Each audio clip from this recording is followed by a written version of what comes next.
Hey everyone, welcome back to Kubrick Corner with me, Sean Wilson. So in the UK, we have recently marked Remembrance Sunday in honour of those who fought and died in World War One, and Friday marked actually the centenary of World War One, also known as the Great War. And released to commemorate this is an extraordinary new Peter Jackson documentary called "They Shall Not Grow Old," which is a misquotation of the Lawrence Binyon poem, and this is a really astonishing new movie.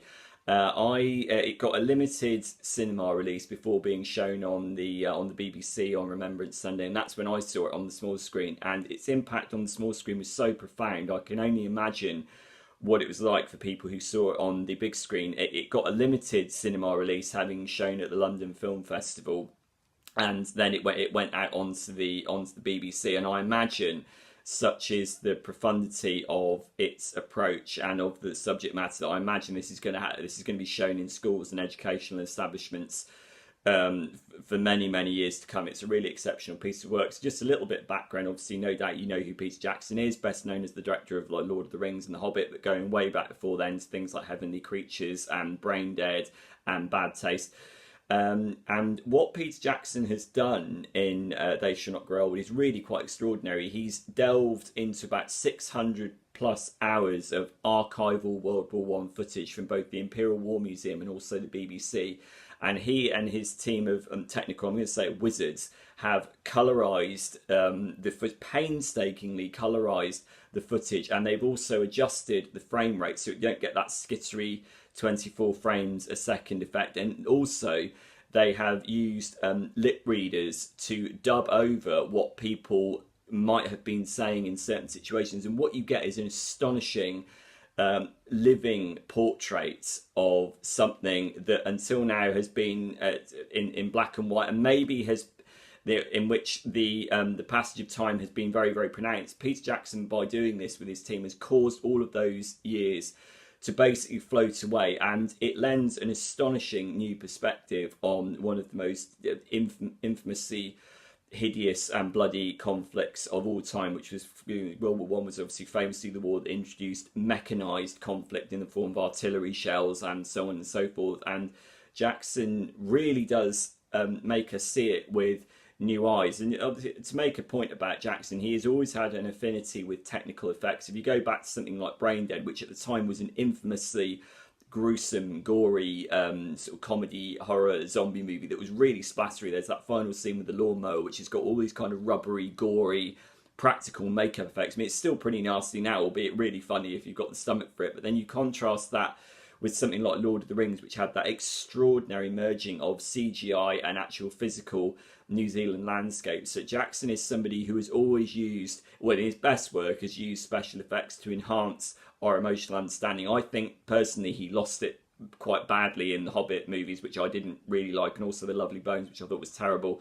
I think in They Shall Not Grow Old, he's clearly found what is probably his most personal project so far. He has said that he was influenced both by a book on the Gallipoli conflict and also his grandfather who served in World War One, and this is clearly his most personal project for a very long time. And what he's done here, he has used extraordinary cutting edge effects technology, but in the service of honouring those who fought and died. And I've read it. I don't think this is a gimmick. I've read a few reviews which again, I imagine opinions on this movie are going to be wildly divergent. I've read a few reviews that have said this is nothing more than a gimmick. Like, what more can you possibly add by colorizing this footage, as opposed to it being in black and white, which is, of course, has a pristine, stark and authentic quality to it, because that's obviously how the footage was originally presented from the trenches and from the battlefronts. But I don't think it is a gimmick at all. I mean, for one thing, you can't just look at the colorization in isolation. You've got to appreciate that the colorization goes hand in hand with that overdubbed voiceover, and also, crucially, and this is perhaps the most important thing, with the archival recordings of the veterans who remain unseen in the film, but their narration is basically spread piecemeal over the film. And these obviously we no longer have any remaining World War One veterans. They all passed away in 2009. I believe Harry Patch was the last person. But you get the extraordinary meshing of these really quite beautifully warm and very, and it seems strange to say, optimistic voiceovers from these veterans who, when the warmth of their narration is contrasted with the colorization of this awful, brutal conflict, it creates a really interesting emotional impact. And what it does is the combination of colorization, voiceover, and, as I said, the occasional overdubbing gives a real powerful, profound sense of incredible dignity and humanity and compassion under awful duress. I mean, the narration that's been picked is, for a large part of it, very, very optimistic, particularly when you get into the sections about when the German soldiers were captured and how they according to, as the voiceover presents it, there was no bad blood at all, that people kind of recognised the futility of the conflict on both sides, and that complements the colorization brilliantly. But just to take it on its own terms, I mean, doing this to this archival footage does do something quite profound. It brings out the light in the eyes of the men that were involved in it, and it almost has, it's both familiar and unfamiliar.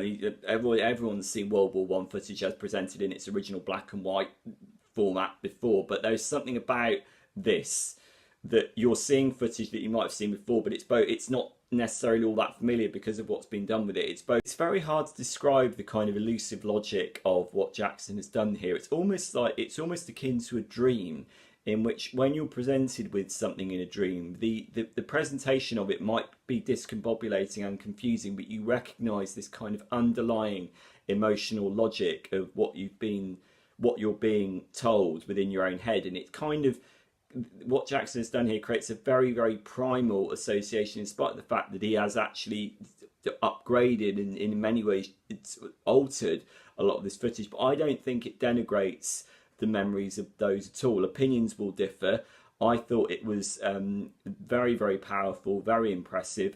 If you haven't caught it on the BBC and you live in the UK, I would highly recommend that you go and watch it. If you have seen it in cinema, because it did have a very, very limited cinema release over Remembrance Weekend, please do let me know, because what the cinema release also had the addition of 3D. I'm normally quite skeptical about 3D, but I imagine in the application of this particular movie, I imagine it was quite a fascinating thing to experience. So it's called They Shall Not Grow Old. It's directed by Peter Jackson. Let me know whether you watched it on the big screen or the small here at Kubrick Corner, and I look forward to seeing you soon. Bye.